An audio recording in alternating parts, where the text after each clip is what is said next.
তো হ্যালো বন্ধুরা, কেমন আছো? আশা করছি সবাই ভালোই আছো। তো অনেকদিন পর ইউটিউবে আবার ভিডিও দিচ্ছি। তো আজকের আলোচনার বিষয় হচ্ছে ওয়েস্ট বেঙ্গলে তোমরা যদি পড়াশোনা করছো তাহলে তোমাদের কাছে কি কি অপশনস আছে in terms of education loan, যেগুলো নিয়ে তোমরা হায়ার স্টাডিজ করতে পারো।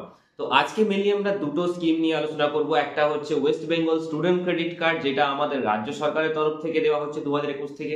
আর আরেকটা হচ্ছে বিদ্যালক্ষ্মী লোন, যেটা কেন্দ্র সরকারের তরফ থেকে আছে এবং ওটা ব্যাংকের নর্মাল এডুকেশন লোন বলে অনেকে চেনো।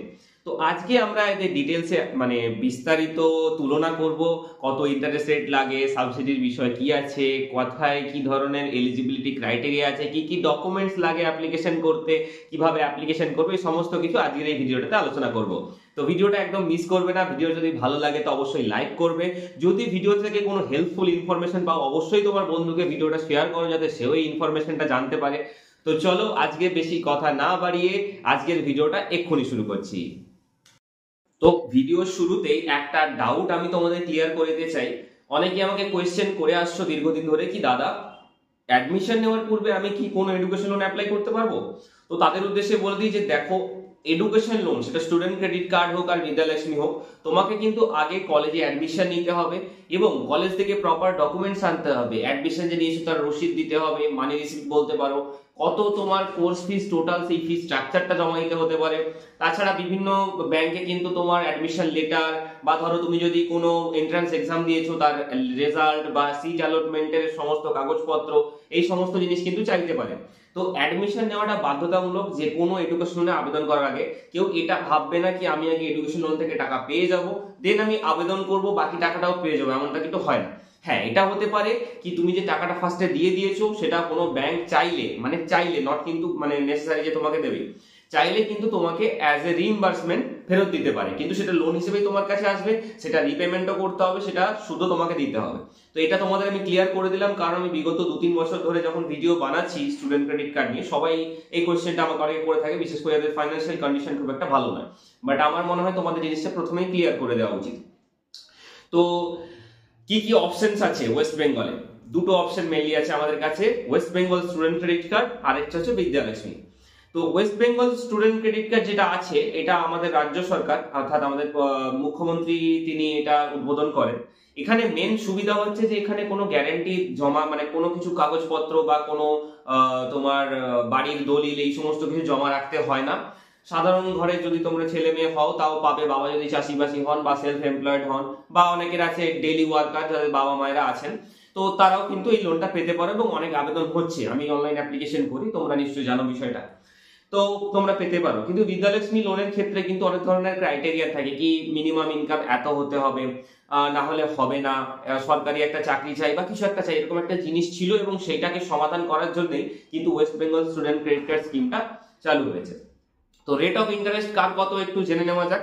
রেট অফ ইন্টারেস্টের ক্ষেত্রে যেটা আমাদের West Bengal student credit card আছে, এর রেট অফ ইন্টারেস্ট হচ্ছে 4%, অর্থাৎ 4%। যদি তুমি 100 টাকা লোন নাও তাহলে তোমাকে বছরে 4 টাকা কিন্তু ইন্টারেস্ট দিতে হবে। আর আরেকটা হচ্ছে বিদ্যালক্ষ্মী লোন। বিদ্যালক্ষ্মী লোনের ক্ষেত্রে কিন্তু ব্যাংকের যা ইন্টারেস্ট রেট সেটা হতে পারে 8%, সেটা হতে পারে 10%, 11%, 12%, যা ইন্টারেস্ট রেট সেটা কিন্তু তোমাকে দিতে হবে। এবার এখানে একটা কনফিউশন আছে। অনেকেই যারা West Bengal student credit card আবেদন করছো তারা বলছো কি দাদা আমি যে অ্যাপ্লাই করছি আমাকে তো ব্যাংক 11-12%ই চাইছে, যেটা ব্যাংকের রেট। তো সেক্ষেত্রে তাদেরকে বলে দিই, যারা জানো না, যারা আমার ভিডিও দেখো তারা কিন্তু বিষয়টা জানো এবং আমি দেখিয়েছি ভিডিওতে আমার যে সাবসিডি ঢোকার বিষয়টা। তো এই লোনের ক্ষেত্রে কিন্তু আমাদের রাজ্য সরকার থেকে একটা সাবসিডি আছে। ধরো তুমি 100 টাকা লোন নিয়েছো, তোমার সুদ দেওয়ার কথা 4 টাকা, কিন্তু ব্যাংক তোমাকে বলেছে 10 টাকা দিতে, তাহলে বাকি 6 টাকা আমাদের রাজ্য সরকার কি করবে, তোমার লোন অ্যাকাউন্টে অ্যাজ এ সাবসিডি ফেরত করবে। এবার তাহলে কি বিদ্যালক্ষ্মী লোনে সাবসিডি হয় না? হ্যাঁ, বিদ্যালক্ষ্মী লোনেও সাবসিডি হয়, বাট ওখানে কিছু ক্রাইটেরিয়া আছে। তোমার ওটা সাবসিডি যদি তুমি পেতে চাও তাহলে তোমাকে অ্যাপ্লিকেশন করতে হবে জন সমর্থ পোর্টাল থেকে, এবং তোমার ফ্যামিলির ইনকামের একটা ক্রাইটেরিয়া আছে, সম্ভবত 2.5 লক্ষ টাকার নিচে যদি হয় তখন কিন্তু তুমি eligible. But West Bengal student credit কার্ডে তোমার ফ্যামিলি ইনকাম যতই হোক, তোমার বাবা মার ইনকাম যাই হোক, তুমি কিন্তু সাবসিডির জন্য এলিজিবল। তো কোথা থেকে কোনটা অ্যাপ্লাই করা যায় সেটা একটু বলে দিই। West Bengal student credit card যদি অ্যাপ্লাই করতে চাও তাহলে স্ক্রিনে যে তোমরা ইউআরএলটা দেখতে পাচ্ছ এখানে গিয়ে কিন্তু তোমাদেরকে আবেদন করতে হবে। আর বিদ্যালক্ষ্মী পোর্টালে যদি আবেদন করতে চাও তাহলে এবারে যে তোমরা স্ক্রিনে দেখতে পাচ্ছ, স্ক্রিনের নিচে এই পোর্টালে গিয়ে কিন্তু তোমাদেরকে আবেদন করতে হবে। এবার শর্টে একটা জিনিস তোমাদেরকে আমি বলে দিই, আমি বিগত 2 বছর অর্থাৎ 2023 থেকে West Bengal student credit card এবং বিদ্যালক্ষ্মী পোর্টালের কিন্তু অনলাইন অ্যাপ্লিকেশন করছি। তোমরা যদি আমার থেকে অনলাইন অ্যাপ্লিকেশন করতে চাও, আমাকে স্ক্রিনে দেওয়া হোয়াটসঅ্যাপ নাম্বারে মেসেজ করতে পারো। এমন নয় কি আমাকে মেসেজ করলেই সঙ্গে সঙ্গে আমি অ্যাপ্লিকেশন করবো, ওরকম হয় না। আমি আগে তোমার সাথে কথা বলবো, কথা বলে বুঝবো যে তোমার ক্ষেত্রে লোনটা এলিজিবল কিনা, মানে তুমি লোনের জন্য এলিজিবল কিনা, অ্যাপ্লিকেবল কিনা লোনটা তোমার জন্য। তার ডিপেন্ড করে অ্যাকচুয়ালি যে তোমার কোর্স কি আছে, তোমার নম্বর কেমন আছে। কারণ আমি এই নিয়মটা ফলো করি কি, যদি আমার মনে হয় যে তোমার হয়তো নম্বর খুব একটা মানে ভালো নয়, মনের মতো নয়, সেখানে ব্যাংক লোন নাও দিতে পারে, সেক্ষেত্রে হয়তো তোমাকে আমি সাজেস্ট করতে পারি যে অন্য ব্যাংকে আগে খোঁজ নাও, কথা বলো বা ইত্যাদি এরকম ধরনের কিছু সাজেশন দিতে পারি। দেন যদি ব্যাংক থেকে কনফার্মেশন পাও তবে কিন্তু আবেদন করি। এবার যাদের নম্বর ভালো আছে, কোর্স ঠিকঠাক আছে, তাদের ক্ষেত্রে কিন্তু আমি কথা বলে তারপর অ্যাপ্লিকেশন করি। আর অ্যাপ্লিকেশনটা হয় পুরোটা গুগল মিটের মাধ্যমে, কোনো রকম কোনো অ্যাডভান্স পেমেন্ট করতে হয় না। আর মেন যেটা সবার সমস্যা থাকে কি, দাদা অনলাইনে অ্যাপ্লিকেশন পাঠাবো, এখন তো অনলাইনের যুগ, বিভিন্ন ধরনের চারিদিকে সব স্ক্যাম করছে। তো তোমাদের ক্ষেত্রে বলে দিই, তোমরা নিজের গার্জেনকে আমার সাথে কথা বলাতে পারো।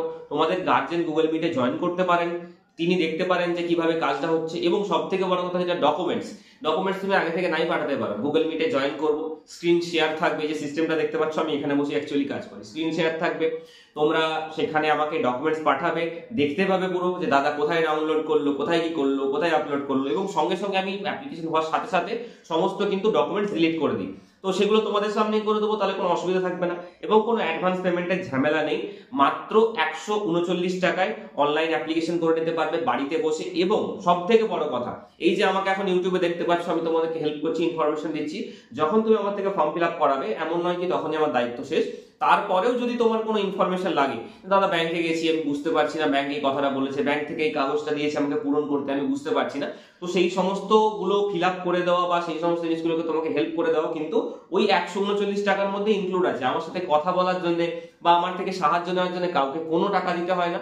শুধুমাত্র যদি অনলাইন অ্যাপ্লিকেশন করাও তার জন্য একটা ন্যূনতম ফিজ আছে, কিন্তু তার মধ্যেও তোমরা আমার থেকে যতবার চাও ততবার কিন্তু কোয়েশ্চেন করতে পারো। এবং 2023 থেকে অনেক সাবস্ক্রাইবার রয়েছে যারা হয়তো এই ভিডিওটাও তোমরা দেখছো, তারা কিন্তু এই উপকারগুলো পেয়েছে আমার থেকে।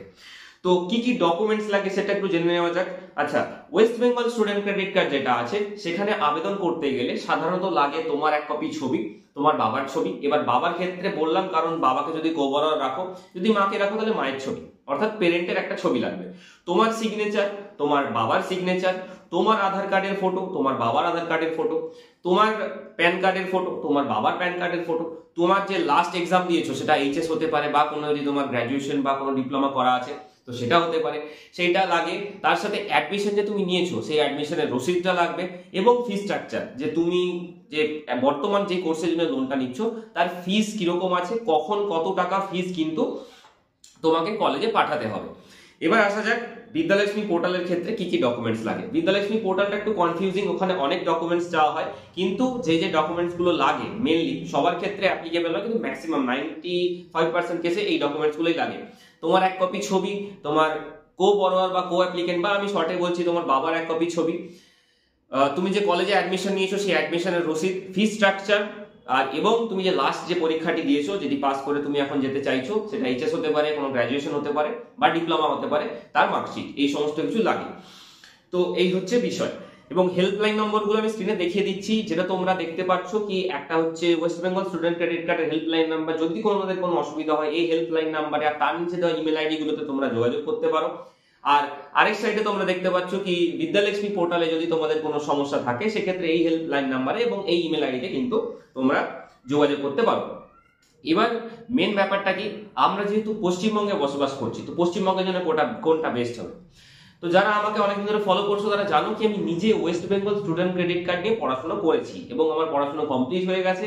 আমি এখন বর্তমানে কিন্তু লোনের ইএমআই পেমেন্ট করছি। আমার ইএমআই অ্যামাউন্ট কত, 1132 টাকা। চাপ নেই, আরো অনেক ডিটেল ভিডিও আসবে এই সমস্ত কিছু নিয়ে, যে আমি কিভাবে লোন পেয়েছি, যদিও অলরেডি ভিডিও আছে কিন্তু সেগুলো অনেক পুরনো, হয়তো তোমাদের খুঁজে পেতে অসুবিধা হবে। তো 2025-এ, এটা 2024-এর এন্ডিং বা 2025 প্রায় শুরু হতে যাচ্ছে, তো অনেক এরকম ভিডিও আসবে। আমি নিজে লোন পেয়েছি, কিভাবে পেয়েছি, কি কি করেছি, সমস্ত কিছু ডিটেলসে আলোচনা করবো। এবং লোন পাওয়ার পর কিভাবে টাকা ছাড়া হয়, টাকা ছাড়ার পর কিভাবে তোমাকে রিপেমেন্ট করতে হবে, টাকাটা শোধ কিভাবে করবে, কখন কি আছে না আছে, সমস্ত কিছু কিন্তু আমি তোমাদেরকে উত্তর দিয়ে দেবো। তোমাদের যদি কোনো প্রশ্ন থাকে অবশ্যই কমেন্টে জানাবে। আর হ্যাঁ, যেই জিনিসটা আমি ভিডিওতে আলোচনা করলাম এই সেম জিনিসটা কিন্তু জানার জন্য আমাকে হোয়াটসঅ্যাপে মেসেজ করবে না, হোয়াটসঅ্যাপে সেই জিনিসেই আমাকে মেসেজ করবে, বা ফর্ম ফিল আপের জন্য কল করতে পারবো, মেসেজ করতে পারবো, বা যেটা আমি ভিডিওতে আলোচনা করিনি বা হয়তো ওরকম ভিডিও হয়তো একটা ছোট্ট পয়েন্ট, সেটার জন্য তো আর ভিডিও বানানো যাবে না, বা তুমিও 2 সপ্তাহ ওয়েট করতে পারবে না একটা ভিডিও কবে আসবে, সেগুলো তুমি আমাকে হোয়াটসঅ্যাপ বা কল করে জেনে নিতে পারো। কিন্তু যেই জিনিসটা আমি এই ভিডিওটাতে কভার করলাম সেই জিনিসটা জানার জন্য আর ফোন করো না। তাহলে আজকে যদি 1000 জন ভিডিও দেখে আর তাদের মধ্যে যদি 100 জন ফোন লাগে, দাদা আপনি ওই ভিডিওটাতে কি আলোচনা করেছেন সেটা রিপিট করুন, সেটা কিন্তু খুব মুশকিল হয়ে যাবে। তো আজকে আর বেশি কথা বাড়াচ্ছি না। যদি তোমাদের কোনো ডাউটস থেকে গিয়ে থাকে, যদি ইনফরমেশন মনে হয় যে কিছু দিলে ভালো হয়, সেটা কিন্তু কমেন্ট করে দাও, সেই ভিডিও চট জলদি নিয়ে আসার আমি চেষ্টা করব। তো আজকে আর বেশি কথা বাড়াচ্ছি না, আজকের ভিডিওটা এখানেই শেষ করছি। আজকের মতো টাটা, বাই বাই।